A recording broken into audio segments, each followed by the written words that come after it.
What's up, everybody? My name is Axia. I'm a filmmaker and photographer based in Los Angeles, California. And in today's video, we're talking about 4 tips to get started with narrative short films. So if you guys have been on this channel before, you know that I do a lot of short films with my partner, Joe. And these are 4 tips that pretty much I've learned with experience just by doing stuff. And it's nothing too technical. It's not about how to place lights or editing, but more how to approach, narrative filmmaking without losing your mind. Because narrative filmmaking can be very exhausting when you're starting out. So these are 4 tips, to approach narrative filmmaking in a healthy way. All right, so tip number 1 for today is don't wait. Don't wait maybe to have the perfect camera or the perfect story to start doing short films. If you're someone who's interested into making short films or narrative-based content, my suggestion is to start right away, no matter what camera you have or whatever story you got in your mind. Because chances are that even if you have the perfect story or you have, the perfect camera, your first short films are still not gonna be great anyway. And that's because us, the modern filmmakers, we grow up, watching YouTube and, B-roll on how to make coffee and all that kind of stuff, which, yes, tells us how to make stunning, pretty visuals. But, narrative filmmaking, it's not about just beautiful visuals. It's about beautiful visuals that have a certain mood and a certain tone, that serve a story. And unfortunately, the most of us modern filmmakers, we're not prepared for this, simply because we don't watch enough content, we don't watch enough tutorials about this, we don't speak enough about this. Although we like to call ourselves filmmakers, which means people who make films, I guess. But the reality is just a little percentage of us is actually doing short films. And with films, I mean stories. So if you're interested into making, short films, narrative-based content, start right away and start building that craft and that skill set that it takes to create, beautiful stories, beautiful short films. So tip number 2 is make your short films actually really short. When I started my narrative filmmaking career about 2 years ago, I would upload my short films to Instagram. At that time, IGTV wasn't out there yet. So, I had to make short films that were just 1 minute long because that was the maximum length that Instagram would accept for video. And now that I look back at it, that was a very, very healthy way to slowly get into narrative filmmaking, because I would make, a 1 minute scene with my friend Joe, edit, put it together, and then, watch it, understand what was wrong with it, and then move on to the next one. A lot of people decide to get into narrative short films by doing a 10-minute short films right away, and I don't think that's a very smart way to approach it. Here's why. Because, as I was saying before, probably your very first short films are gonna be affected by a lot of mistakes and flaws that we all commit when, we're starting out with short films. So here's the thing. If in 1 minute of footage, you have a certain amount of mistakes and error and whatever, in a 10 minutes time frame, those mistakes are gonna be amplified 10 times. And, by the time you've shot and edited everything and you put all this energy into these short films, you realize that probably the short film is not good at all. And, that probably might end up, killing a little bit your very fragile filmmaking ego that we all have. You probably are gonna think that narrative filmmaking, it's a nightmare, that it's not worth it, that it's not for you, and you rather stick with music videos or weddings or corporate videos, but it's not true. If you tackle narrative filmmaking, doing little scenes at a time of 1 or 2 minutes and doing many of those, for each project, first off, you're not gonna waste, a ton of energy into shooting and editing. But also, after each film, you're gonna get to sit down, watch your short films, and understand what worked and what didn't work, and learn a lesson and apply it to the next short film that you're gonna do. I understand we all wanna make longer short films because we have this weird perception that longer short films are better than short films. By the way, how many times am I saying short films? But anyway, the reality is, I think that if you master the short scenes, 1 or 2 minutes, just by adding more scenes, eventually in your next future project, well, then you're gonna end up making longer format short films. But you gotta really master, the really short parts first before you can move on to something longer. You wanna learn how to build a brick before you can build a wall. So tip number 3 on the list is do as much as you can alone. I know this might sound a little bit weird and controversial because yes, filmmaking truly is a team sport, but I think that doing as much as you can alone, at least in the beginning when you're trying to get into narrative filmmaking, it's a great idea. And here's a couple of reasons why. When I started to make narrative short films, I did everything by myself behind camera. I was doing camera, I was doing sound, I was doing lighting, I was doing the editing, I was doing the color grading. And now that I look back at it, I'm very grateful for it. In fact, still today, I still do pretty much everything by myself as much as possible. And the reason why I do this is because, the more I do all by myself, at least in the early stages of my career, the more I understand how filmmaking works in its own entirety.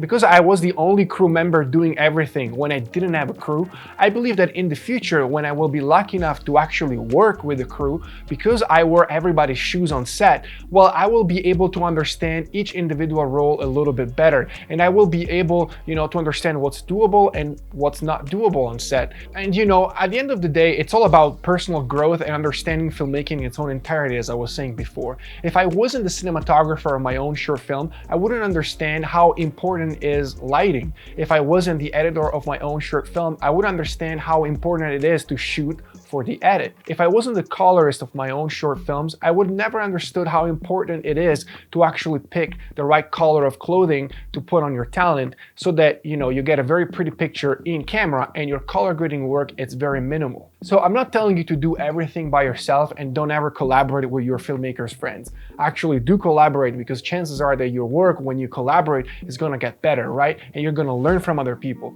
But at least in the beginning, I think it's very important to try to do as much as you can by yourself so that you sharpen your skill in every corner. And also keep always in mind one thing, as I was saying before, the least amount of people you need to put together a short film, the more short film you're gonna get done faster. The least amount of people you have, the easier it's gonna be to schedule out days to get your short film done.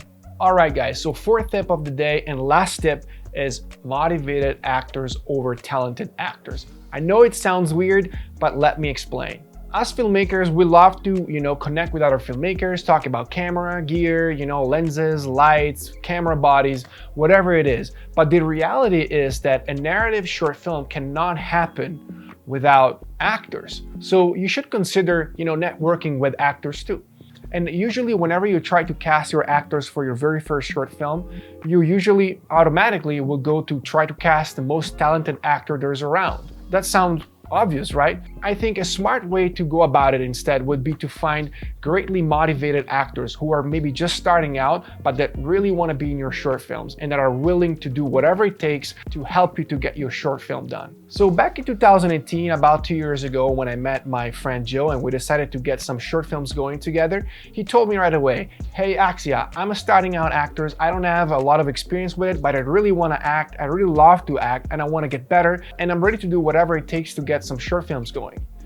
And on the other side, I told him right away, "Hey Joe, don't worry, I'm also a starting up filmmaker, so I don't have a whole lot of experience. We can just, start some short films together and figure it out as we go."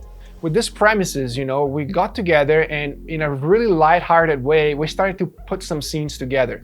Over the course of 2 years, we put over 20 short films together, just for fun. And although there are way less than 20 on my YouTube channel, because the very first one, as I said before, weren't very good, the new ones are getting better and better. And when I look back at our process, I can tell clearly that I became such a better filmmaker by doing these 20 short films. And Joe also became a much better actor.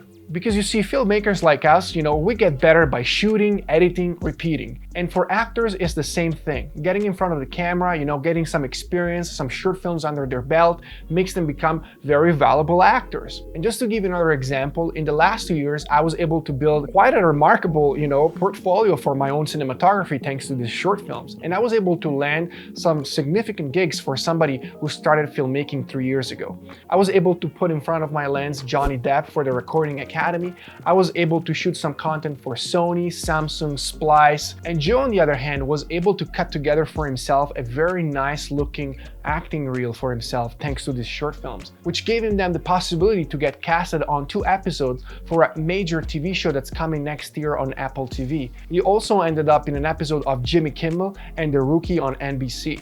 What I'm trying to get across with this is that if you find some very well-motivated actors, well, then you can push each other to become better and better. And now I want you guys to take a look at this funny comparison. I want to show you one of our earliest short films from 2 years ago and compare it to our most recent short film, so that you guys can get an understanding of how much better my cinematography has gotten and how much better Joe has gotten in the acting side. Let's get to it.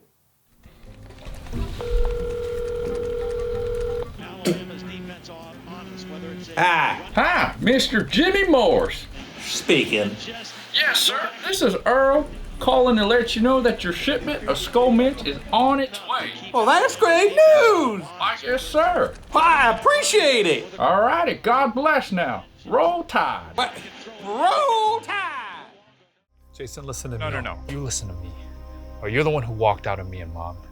I was 10 and you just disappeared one day. You never called, you never showed up to any of my games, and you damn sure weren't there when Mom died. Please, I'm just here to Shut up. Okay? I don't want to hear it. Okay, but you have no idea how much you fucked me up. You also have no idea how much you crushed Mom. I'm the one who had to hear her crying herself to sleep. That was a pretty brutal difference in my opinion. So don't get caught up too much in the talent thing, you know, don't ask yourself too much if you're talented enough. Don't try to stress too much if the people that are working with you are actually the most talented people you can find. Instead, I would say focus on working hard and find people who are motivated to work hard just as much as you. Because remember, eventually hard work can beat talent. Thank you guys so much for watching. These were my 4 tips on how to approach filmmaking without losing your mind. And I'm saying that because, you know, when you work on narrative stuff, your natural comparison is always going to be to the Hollywood movies, you know, to what those studios are putting out. And that's a comparison that it's not healthy and it's going to make you a little bit depressed at times. Thank you guys again for watching. Like and subscribe. Let me know if you want me to make more videos like this, and stay tuned because we're working on a bigger short films that hopefully is coming out very soon. And I'll see you in the next one.